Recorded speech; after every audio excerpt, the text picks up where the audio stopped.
Senator Cruz. Thank you, Mr. Chairman. The single biggest threat to free speech in this country, in my judgment, is the power of big tech. A handful of Silicon Valley billionaires who have arrogated to themselves complete monopoly power over the public discourse. Professor Keller just referred to these social media sites as the public square, and that is very accurate. It is how we speak with each other. And big tech has gotten more and more brazen in its abuse of that power. This is a hearing on transparency for big tech. I would be in support of almost anything imaginable to increase transparency for big tech. The bill being discussed here is a fairly modest step that gives access to some academic researchers. I suppose that would be fine.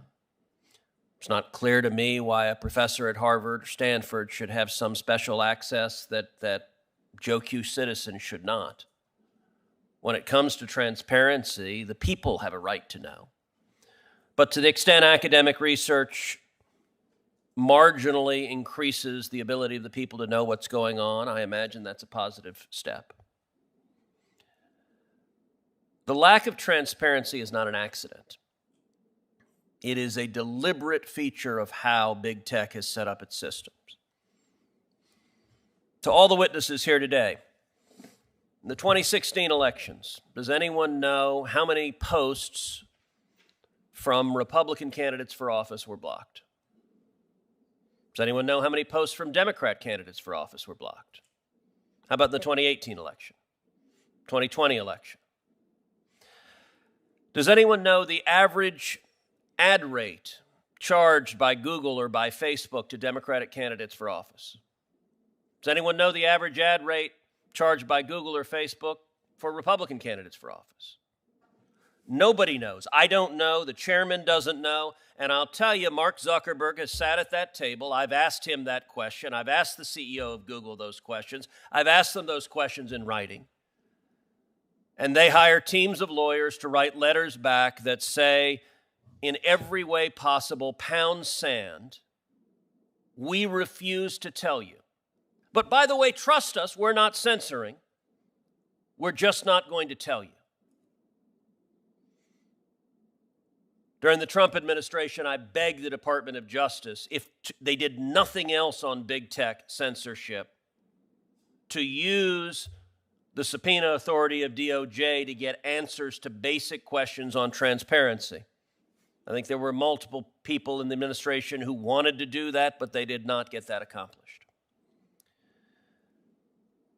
Few things illustrate the abuse of power of big tech over free speech better than the reaction in the last 2 weeks to Elon Musk announcing that he's buying Twitter. I find it quite remarkable.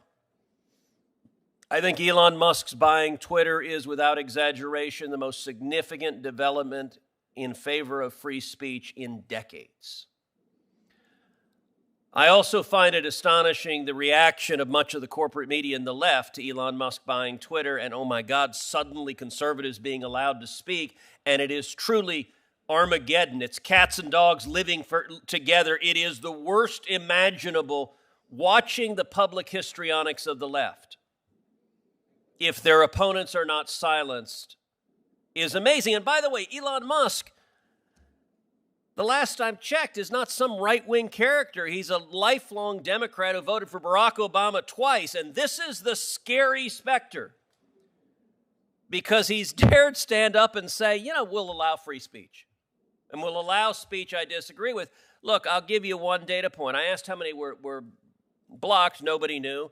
I could ask how many were shadow banned. No one would know because they don't tell you. But I'll give you one data point from my own Twitter page.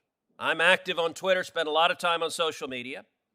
So Twitter accepted Elon Musk's offer to purchase on April 25th. All right, on April 22nd, my Twitter account gained 1,488 new followers. On April 23rd, it gained 1,526 new followers. On April 24th, it gained 1,486 new followers. On April 25th, it gained 1,214 followers. Going back, I was pretty consistently gaining 1,000 to 2,000 a day. Twitter accepts Elon Musk's offer to purchase them. The next day, April 26th, Mr. Chairman, I would ask you, how many new followers do you think I gained the next day? More than 1,000. You would be correct. The next day, I gained 51,405. The next day, April 27th, I gained 61,261. The next day, April 28th, I gained 70,584.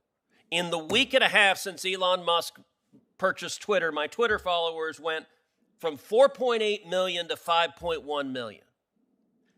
Conservatives all across the country have reported numbers like that, have put up numbers like that, and it is obvious. Someone flipped a switch. The governors they had on that said silence conservatives were flipped off. That is the only rational explanation from going from 1,000 to 70,000 the day after he bought it. And I'll just point out, he hasn't even taken it over yet. This is just the interim effect of some engineers who I imagine are running the document shredders like crazy, going, oh crap, they're going to find out what we're doing, turn the stuff off.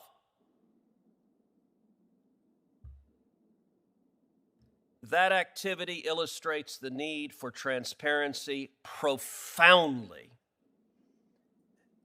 and I hope Congress does something about it.